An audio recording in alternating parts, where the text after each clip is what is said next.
ძალიან კარგი მულტფილმია, სამივე ნაწილი მაქვს ნანახი და ეს უდაოდ შეიძლება ვიღაცისთვის არ არის უდაოდ, მაგრამ ერთ-ერთი ყველაზე სასაცილოა ნამდვილად.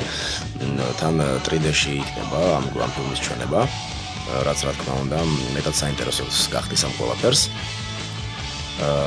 მე ვახმოვანებ ლომ ალექს, რომელიც ერთ-ერთი მთავარი პერსონაჟი ამ ფილმის.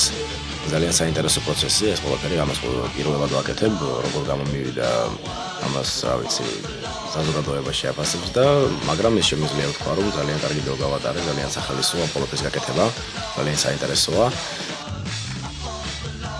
ასე რომ 14 ივნისიდან დაიწყება ამ მულტიპლიკაციური ფილმის ჩვენება და ყველას ვისაც გინდათ რომ გაერთოთ, კარგი დრო გაატაროთ, გირჩევთ რომ ნახოთ ნამდვილად ღირს და დროს ტყუილად არ დაკარგავთ.